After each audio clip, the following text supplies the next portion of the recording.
Hello and welcome back to the channel. The manhwa we are going to recap today is about a demon king raising a human daughter. So let's begin with our recap. Dragons are seen flying over the continent of Arcana, circling the demon king's castle.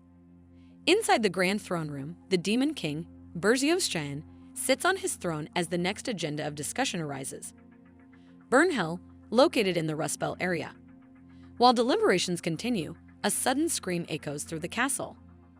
A tiny octoper bursts into the room, stuttering and trembling, unable to relay his message properly. The Demon King, visibly annoyed, questions if Octoper wants to die for wasting his time. Luke, the Demon King's aide and the fourth-ranked demon in the world, steps forward, accusing Octoper of disrespect and asking how he dares interrupt their meeting. Terrified, Octoper finally manages to inform them that human warriors have invaded the Demon King's castle. The room falls silent as Shan stares at Octoper, unblinking. Luke growls, accusing Octoper of losing his mind, and scolds him for barging into the room over mere humans. The demon Lim interjects, demanding to know where Nardak is.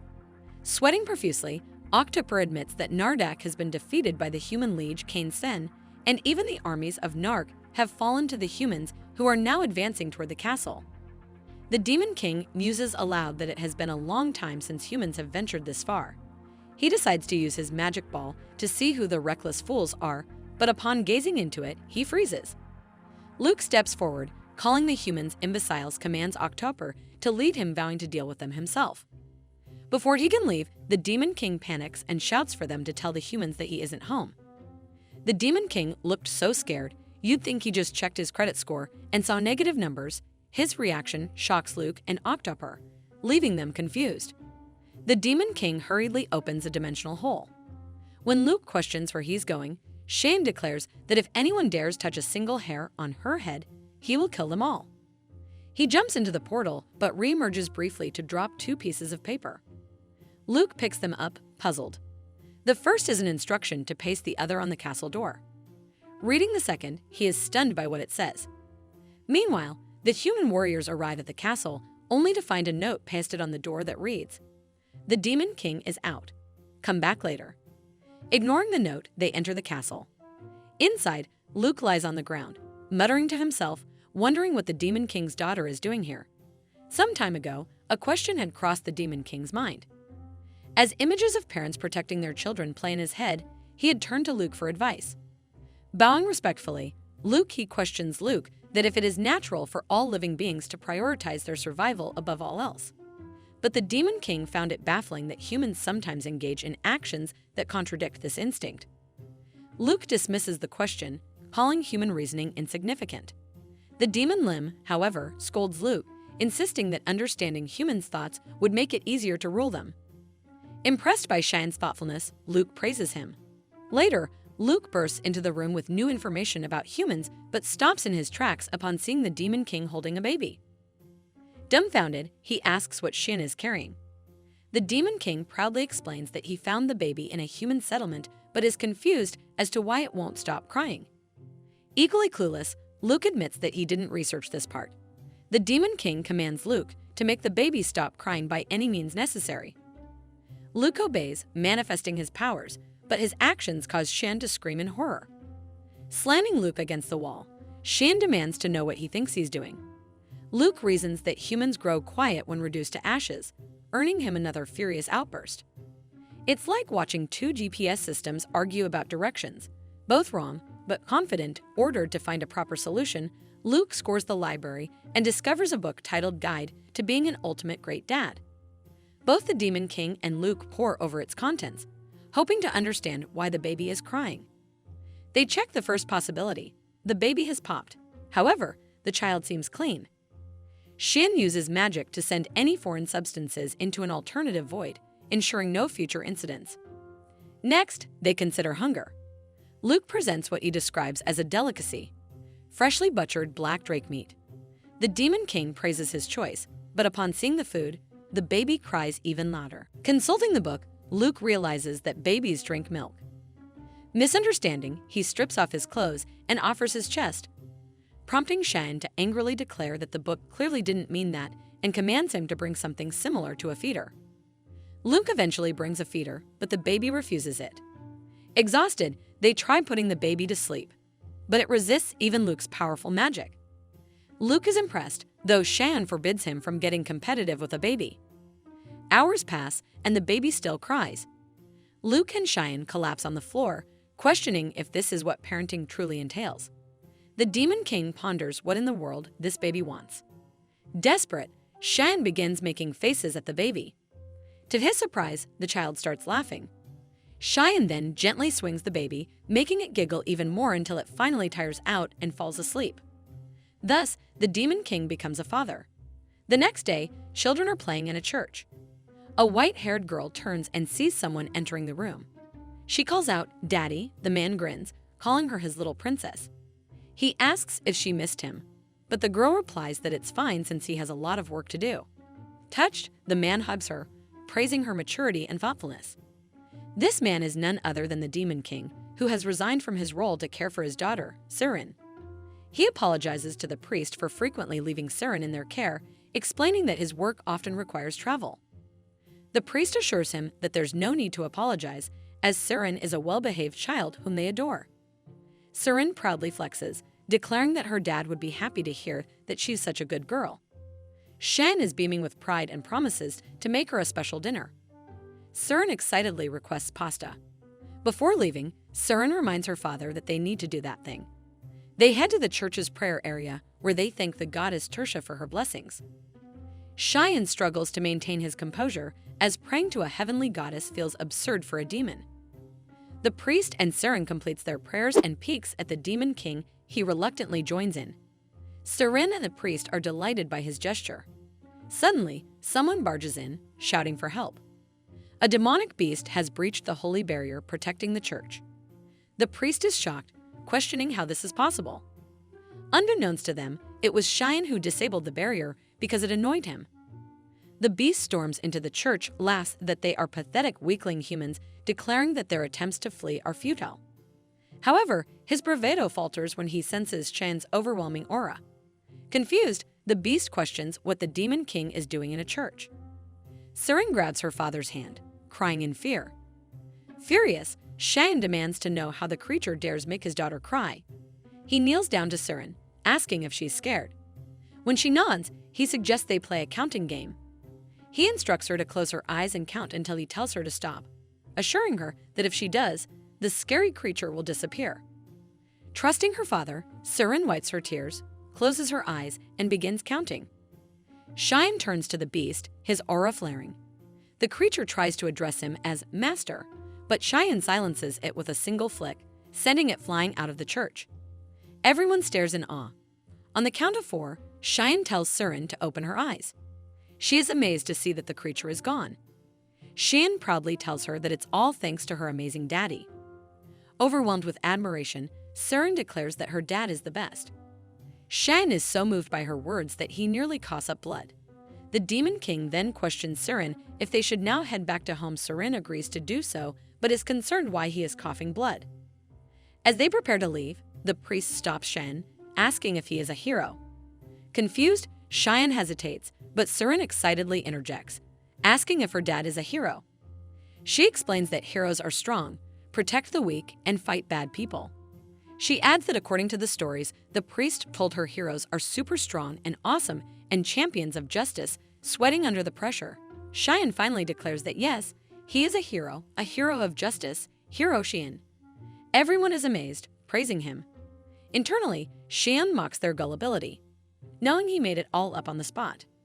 Selene calls out to him, clenching her dress. She surprises him by declaring that she wants to become a hero just like her daddy. Cheyenne is utterly shocked by her announcement.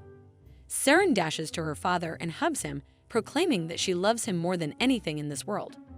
The Demon King tells her he loves her more than anything in this world too. However, Selene declares that there are 2 things she hates the most in the world. Curious, the Demon King asks what they are. She stares at him and reveals that the first is those who lie, and the second, stabbing his heart, is the Demon King. He collapses to the floor, calling out her name in disbelief. Selene mocks him, saying he looks like he fits both of those descriptions. She adds not to be sad because it's natural for her to kill him. After all, she is a hero. The Demon King jolts awake. It was all just a dream. Luke rushes in, concerned after hearing his screams, and asks if everything is all right or if there's something troubling him. Before he can finish his sentence, the Demon King shouts at him to put some clothes on.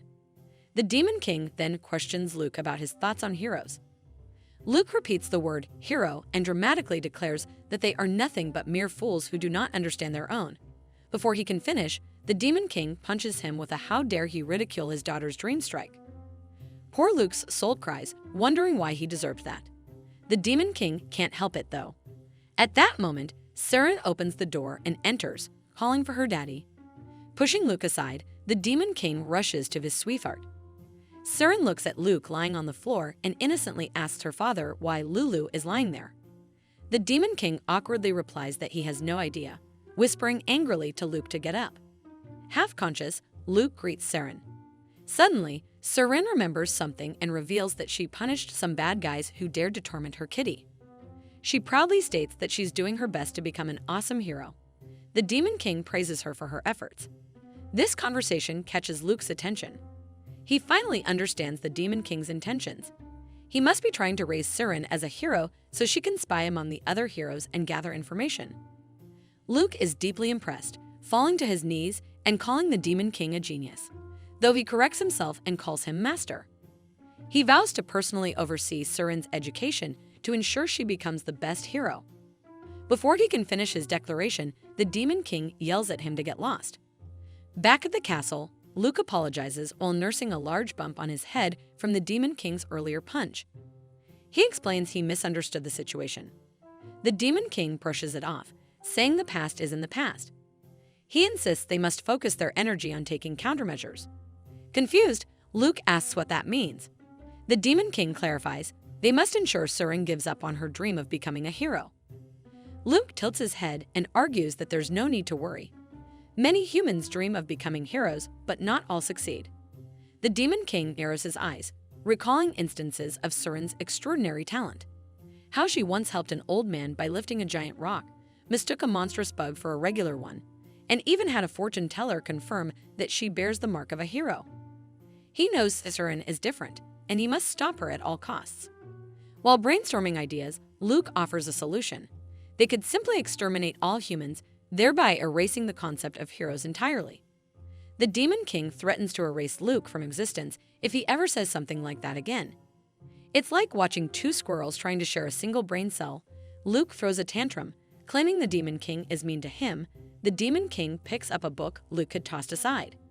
Suddenly, an idea strikes him. Back at home, the Demon King turns to Selene and suggests he read her a story. Selene excitedly asks if it's about heroes. He assures her it is. He begins. Once upon a time, in a faraway village, there lived a hero. One day, the hero died.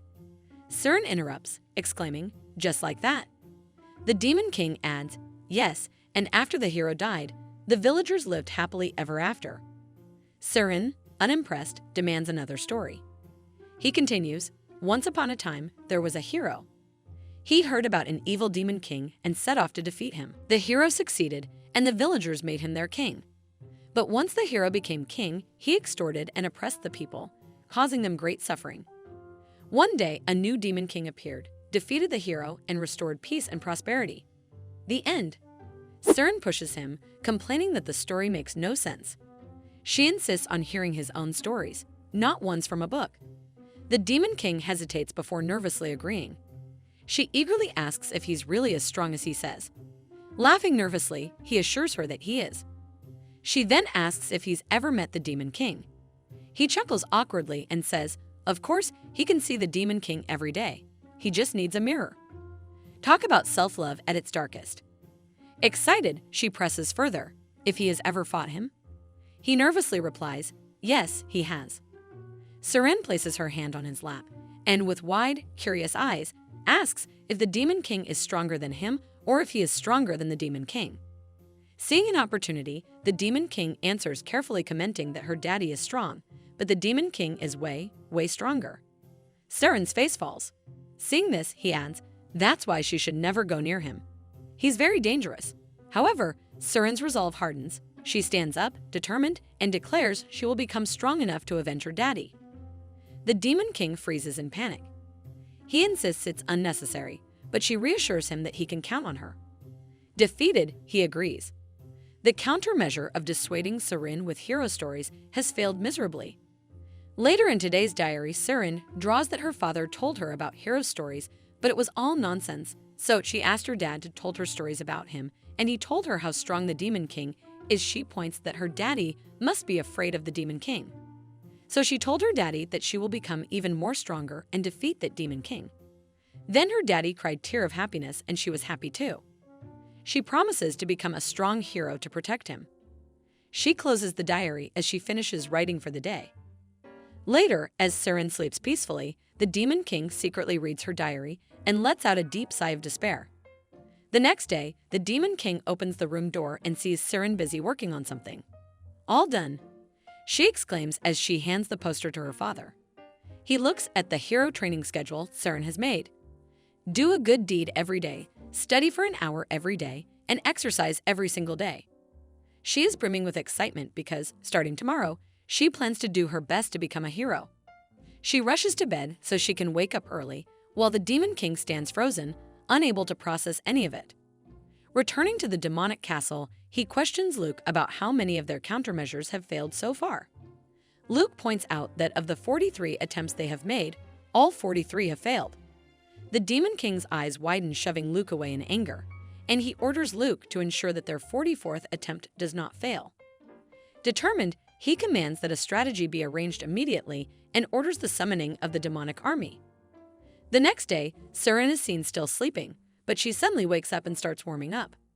She declares from today she will start to become a hero, throwing punches in the air.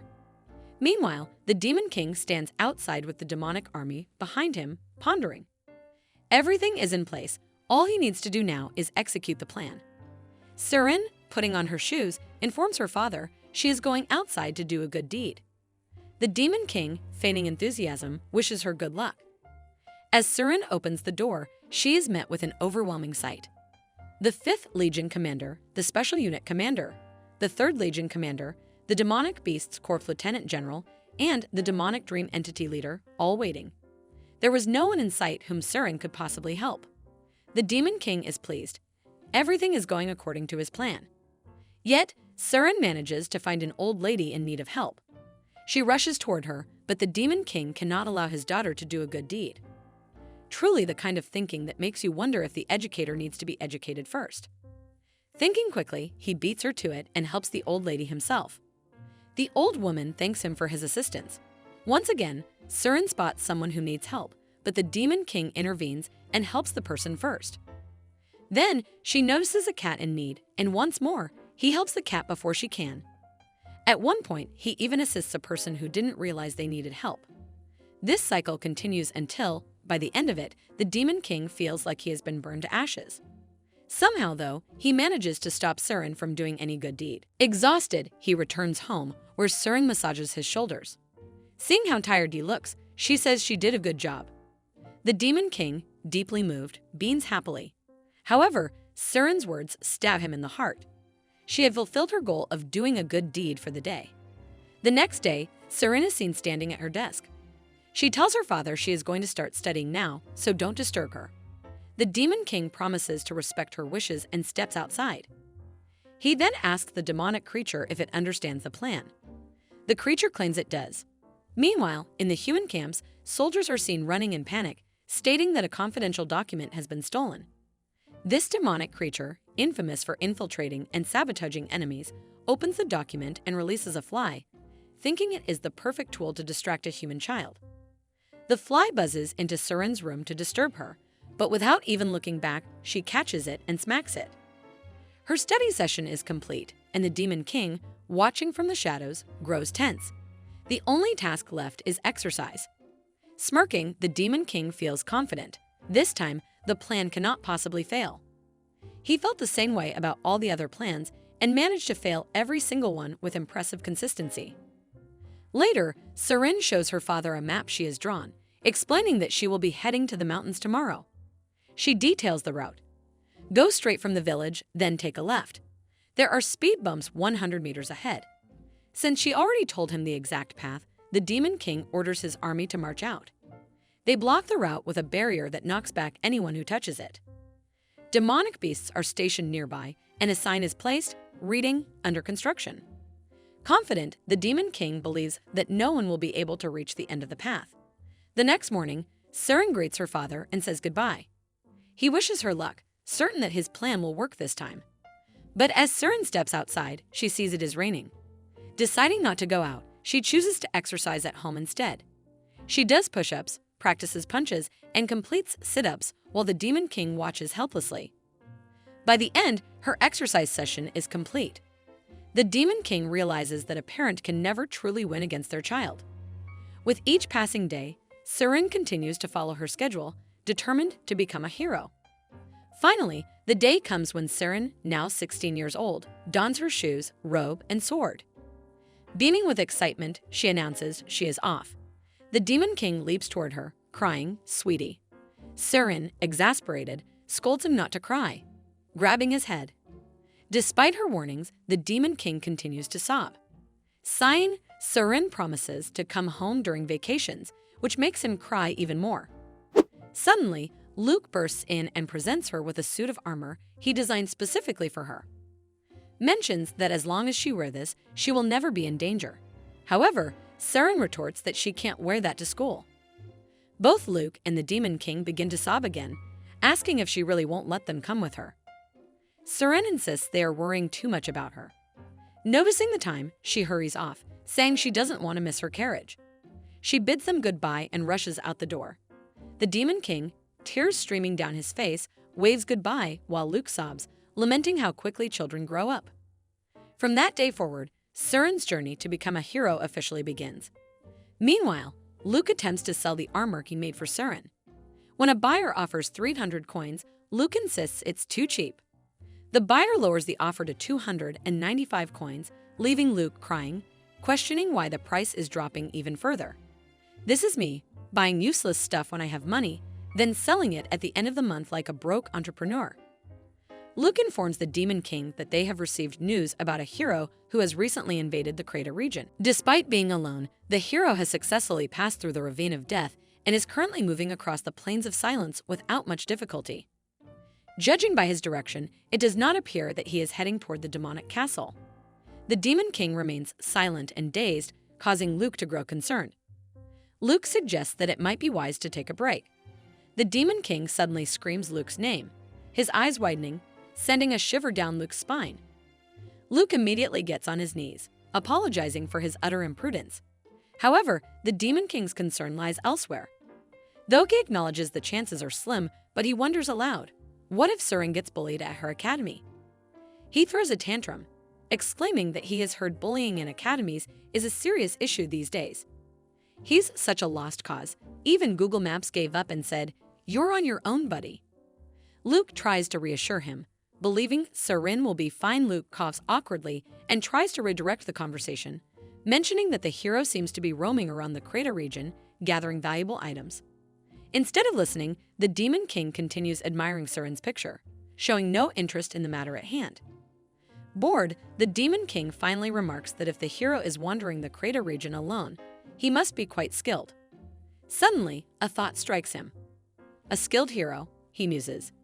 Though it's true that the hero is stronger than the other humans who dared trespass their lands, Luke angrily burns the document in his hands and declares that allowing a human to break past their defenses and enter the crater region is a grave act of negligence that borders on insult. Luke declares that the commander responsible for besmirching the Demon King's honor must be punished severely. However, the Demon King shows no interest in this either. He stands up, cracking his fingers, and confirms with Luke that the hero is currently in the Plains of Silence. With an excited grin, the Demon King announces his intention to pay the hero a little visit. The scene shifts to a carriage moving along a bumpy path. Inside, Selene is seen sleeping peacefully. The carriage strikes a broken path, jolting Selene awake. When they reach their destination, the rider asks her if she plans to get off. Realizing she is the last passenger, she hurriedly jumps out, accidentally breaking the carriage in the process. The rider begins bawling, feeling nervous and apologetic. Selene explains that she didn't mean to cause any damage. The rider demands compensation for the damage she did and left with no other option she assures to do. Selene finds herself in the bustling kingdom of Selos, the city of heroes. Standing in the central plaza, she is overwhelmed with excitement. She can't believe she has finally arrived in the city where the Hero Academy is located. Her stomach, however, says otherwise, growling loudly. Deciding to eat first, she catches the scent of something delicious. A savory and sweet aroma that smells fluffy and moist on the inside but crunchy on the outside. Honey butter baguettes. Drawn to the smell, Selene approaches a food stall where the chef greets the customers to come again too. He then calls out for the next customer. Seeing Selene drooling like crazy, he laughs since it looks like she is quite hungry and questions what she wants to have. She opens her pouch only to remember it's empty because she gave all the money to the rider whose carriage she broke earlier. Saddened, she tells the chef she will come back later, but her vision begins to blur from hunger. Just as she feels she might collapse, she notices a cat carrying food in its mouth. Excited, she follows the cat and finds a boy feeding several cats. The cats begin to meow one after the other in a row, but the fourth cat's meow is different. It's Selene. The boy is startled to see her there. Alas, what lengths a person must go to just for food. All the bags lie empty on the ground as Selene eats. She hesitates for a moment and asks the boy if it's really okay for her to eat all of it. The boy reassures her that it's fine, even though she's already devoured most of it. She sighs contentedly, pointing out that she feels much better after eating. She thanks the boy, calling him a nice kid, which makes him blush. Curious, she asks his age, explaining that they might be the same. After a bit of hesitation, the boy reveals he is 16. Selene excitedly declares that she's also 16, which means they're now friends. The boy seems unsure, questioning if simply being the same age makes them friends. Selene confidently confirms it, pointing out not only they are of same age, but they even ate bread together. During their conversation, Selene notices a letter peeking out of the boy's coat. Before she can ask about it, someone calls out to him, addressing him as Silver. He jolts in surprise, quickly standing up and apologizing to Selene, explaining that he must leave. His mother reprimands him for wasting time with someone of lower status and reminds him that they have preparations to complete. Silver complies without argument, leaving Selene speechless. However, she recognizes the Academy seal on the letter and realizes they will meet again soon. Now that her hunger is sated, Selene decides to head to the Academy. As she leaves, Silver glances back at her. At the Hero Academy, students gather outside. From a window, the principal observes the crowd, taking note of several notable figures. Among them are Ranja, the genius mage daughter of Count Riffles from the Shellos Kingdom, accompanied by her guardian Roman. From the Valiant mercenary group, an A-rank mercenary named Harkus stands out. Chloe, a former Saintess candidate, as well as members of powerful species like the Wolf Tribe Leo, Dark Elf Shan, and Dwarf Olaf are present. From the Lauten Kingdom's prestigious swordsman family, Duke Annie's second son, Lebec, the principal noticed a figure shrouded in a robe, his face hidden. This man, known as Silver, was the true power behind the Lauten Kingdom, being the son of Duke Jin. However, to principal, Silver seemed somewhat beneath the family's immense prestige. Suddenly, a loud stomp echoed through the air, drawing the man's attention. It was Lebec, stepping forward with a mocking grin. "Who's this?" he teased. Isn't it his longtime friend? His eyes narrowed in amusement. Silver, visibly shivering, turned to face him. Lebec chuckled, commenting that the rumors of Silver entering the academy had indeed been true. Silver nodded, confirming the gossip. Lebec smirked and, with a teasing tone, asked why he had entered the academy, pointing out if he always wanted to be a hero. Silver trembled slightly, struggling to find a response. Lebec, not letting up, added with a smirk, if he was thinking of becoming the next family head by making a name for himself as a hero or something. Silver said nothing, his silence only fueling Lebec's mocking. Nearby, Lebec's friends joined in, criticizing Silver's fit for heroism. They pointed out that despite being from the Jin family, Silver was the son of a concubine, practically non-existent in his own family.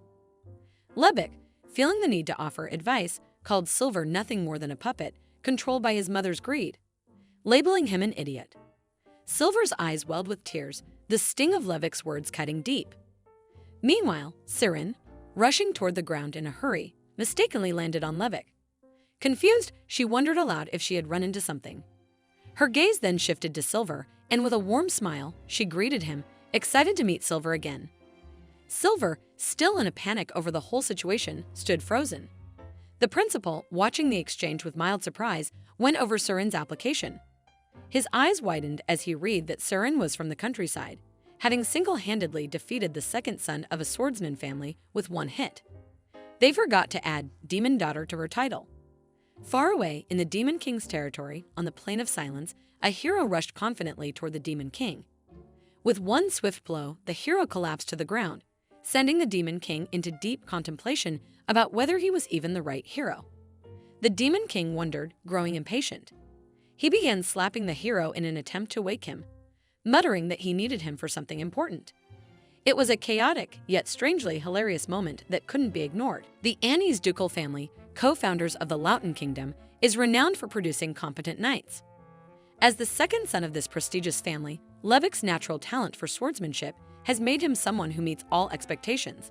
However, Levic leaps backward, cursing as he wonders who dared to interrupt him.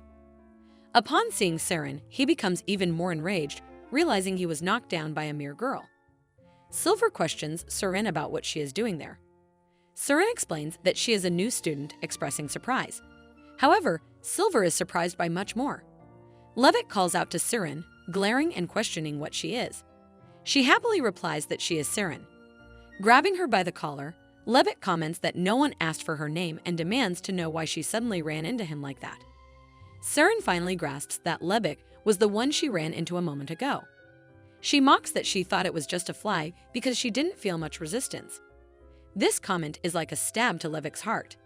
All angry, he demands assistance from Nord and Marco, believing that Seren is trying to pick a fight.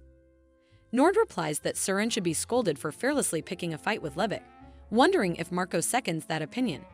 However, Marco is seen blushing, having fallen for Seren like she's his dream girl. Nord pulls Marco to get a grip on him, while Levic is annoyed, feeling he shouldn't have expected anything from the beginning. Silver comes forward, reasoning that it was definitely a mistake and apologizes. He requests Levic to let it go this time.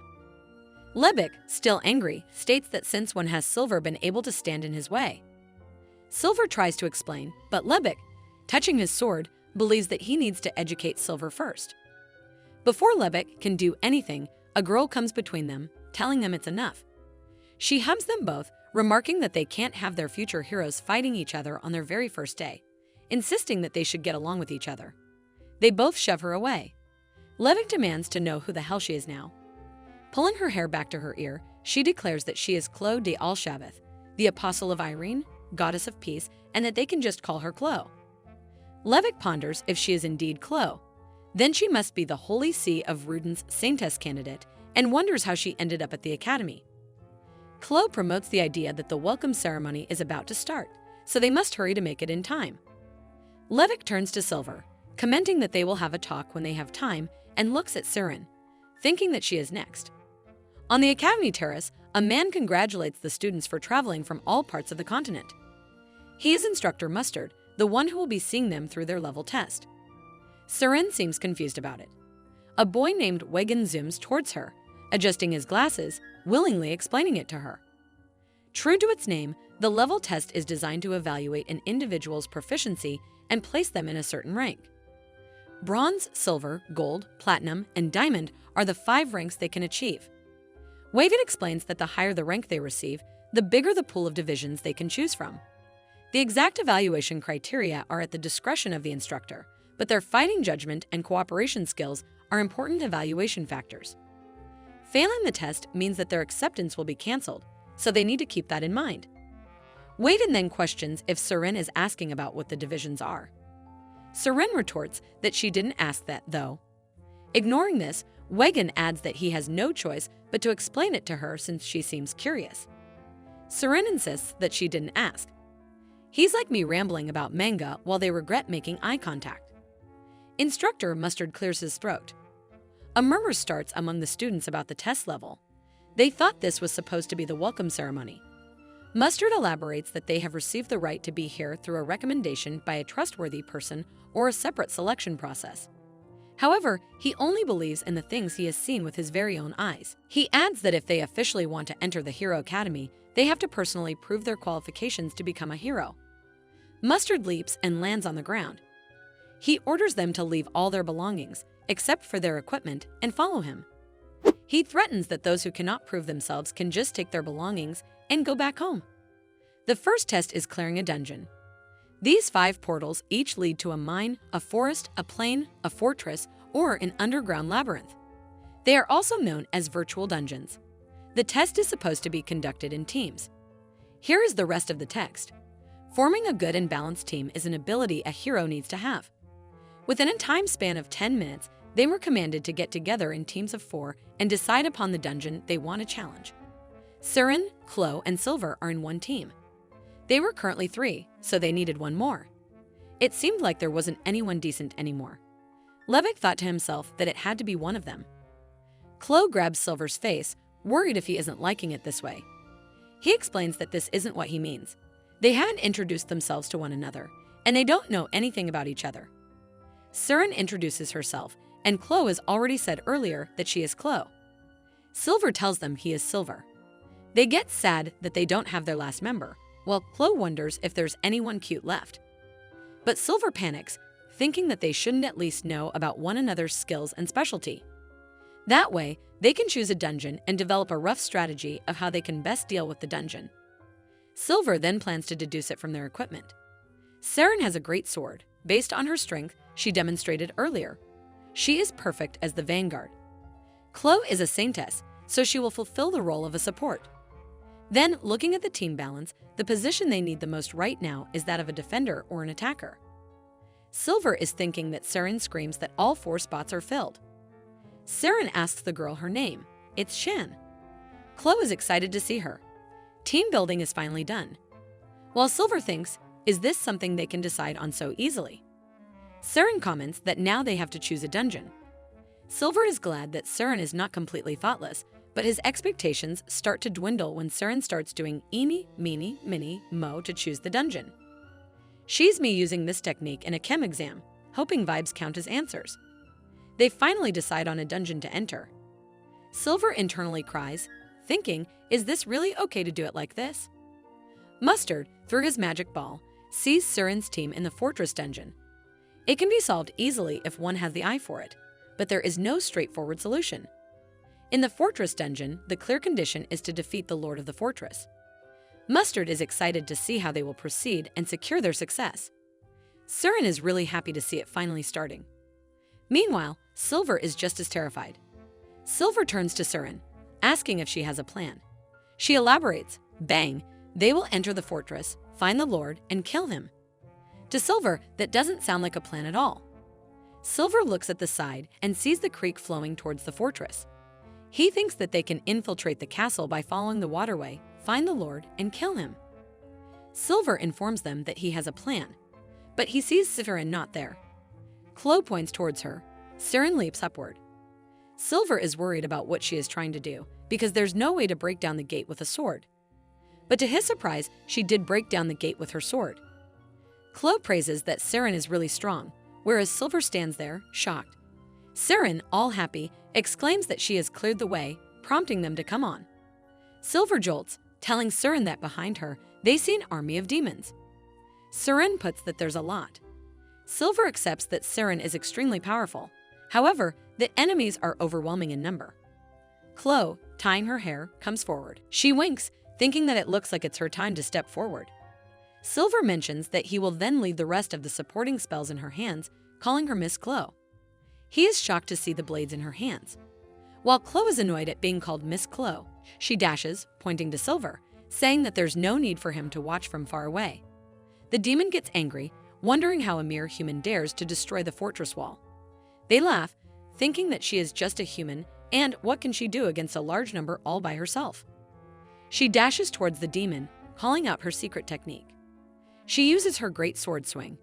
The demon yells that it's not a secret technique. Siren lands on the ground. When Silver informs her that behind her, the demon is about to kill her with his hammer, pointing at her, Siren closes her eyes. But Chloe, with her blades, hits the demon's head, stating that they are supposed to say that after they actually get them. Siren stares at Chloe. However, Chloe lovingly points out that she came here to help her. Siren nods to this. Finally, they get down all the demons. Siren throws her secret technique, consecutive swings. The demon yells that it's not a secret technique. While Shan and Silver watch them in complete silence, Surin looks back as the lord of the fortress screams, wondering who dares to destroy her fortress. Surin leaves towards the lord, calling out her secret technique. The lord is confused about this secret technique. Surin delivers her jump and slam down the great sword. The lord, half-conscious, calls it a powerful secret technique. It looks like to Surin that he might not be the lord after all. Like father, like daughter. The demon screams to their lord that it is a secret technique, while Silver and Mustard exclaim that he indeed was the lord. The lord of the fortress has been eliminated, and the dungeon has been cleared, and Surin got to challenge the lord by breaking down the fortress gates. Surin team comes back as Mustard ponders, thinking that it's the first time he has seen this strategy and wonders who the hell she is. Meanwhile, Levick and his team stand in front of the boss of the Palin dungeon, King Lycanthrope. Marco wonders aloud if this figure is truly the boss, and Nord suggests that since he has a shield, they should surround the boss in a square formation. However, before they can execute their plan, Levick pierces through the king. All the other team members are stunned by what they see. The elimination of King Lycanthrope is complete, and the Palin dungeon is cleared. Levick and his team return, and everyone is praising them for defeating the boss in a single strike. Indeed, it's Levick, after all, someone remarks. Levick assumes that the first clear record must belong to him now, but the results show otherwise. First place goes to Surin's team, who completed the task in 5 minutes and 26 seconds. Second place is a tie between Ronia's team and Levick's team, both finishing in 5 minutes and 40 seconds. Levick is furious about getting second place. He hears Surin's team celebrating their victory. Silver, from Surin's team, asks if she can let his hands go now, but Levick pays no attention. Nord tries to comfort Levick, saying that second place in the first test is a good start. Marco agrees, adding that it's all thanks to Levick. Levick, however, is far from consoled. A good start. He snaps, grabbing Nord by the collar and lifting him high. He yells, "Someone like Silver ranked first," and he dares to call this a good start. And he gets furious, wondering if Nord is trying to make fun of him by saying it's all thanks to him. Nord tries to explain that he didn't mean it that way, but Levick cuts him off, threatening him to watch his words and remember who brought him this far. He puts Nord down and Nord apologizes. Levick grits his teeth, thinking about how dare they insult him. He then looks at Silver and Surin, determined to make them understand whom they dared to mess with. Both Ronia and Levick approach Surin, pointing at her. Everyone is confused about this sudden situation. Ronia and Levick turn to each other, questioning what the other wants. Ronia explains that she has something to discuss with Surin and warns Levick not to disturb them, even calling him a yellow fly. Levick retorts that his matter is more urgent, so she should be the one to leave. He calls her a kid, which strikes a nerve with Ronia. The word kid feels like a stab to her heart. Furious, Ronia manifests her power, with electricity crackling in her hands. She asks Levick if she really looks like a kid, preparing to strike him. Before she can hit him, Surin steps in between them and stops their attacks. Both Levick and Ronia are in awe that Surin was able to stop their magic and sword. Roman then arrives, picks up Ronia, and apologizes on her behalf for causing trouble. Ronia screams at him, ordering him to put her down, punching him repeatedly, but Roman ignores her. As Roman carries her away, Ronia points at Surin and warns that she'll take first place next time. Roman gives Ronia a candy to calm her down, but she warns that next time, Roman won't get away so easily. Chloe finds Ronia's reaction cute. Meanwhile, Levick angrily points at Surin, telling her to enjoy her victory while it lasts because the next task will bring different results. As he passes Silver, he notices the boy trembling. Levick comments that while Silver has a good team, he'd likely be a nuisance from the perspective of his other team members. With that, he leaves. Silver watches Surin and Chloe, who are lost in their own conversation. Mustard, the overseer, congratulates everyone on completing the first task. He announces that all teams that failed to pass this test would have their acceptance canceled immediately. Fortunately, no teams have failed this round, and everyone cheers. However, Mustard warns that the results of the next task will be different. Everyone becomes determined as he announces that the next test will be a Capture the Flag challenge. Meanwhile, at the Demon Castle, the hero finally awakens, confused and wondering where he is. The Demon King greets him, glad finally he is awake. The hero quickly gets up, recalling the hits he took, and questions whether the Demon King is a high-level demon. The Demon King responds, "Think higher." The hero guesses, "A top-level demon." The Demon King pushes him further, higher than that. The hero hesitantly suggests, "One of the 4 heavenly demons." But the Demon King insists, "Higher." Finally, the hero falls to his knees, realizing he gets it now, and reveals he must be the one who takes care of all the orders given by the cruel and hot-headed Demon King, the assistant of the Demon King whose efforts are never acknowledged. This makes the Demon King furious. He smacks the hero, leaving a bump on his head. The hero finally understands and asks why the mighty Demon King has captured him. The Demon King reveals that he wants to make a deal. The hero is curious about what kind of deal he could possibly make with the Demon King and what happens if he declines. The Demon King clenches his fist and starts beating the hero, leaving him no time to joke. The hero pleads, "Let's talk, let's talk," but the Demon King doesn't stop until the hero agrees to the deal.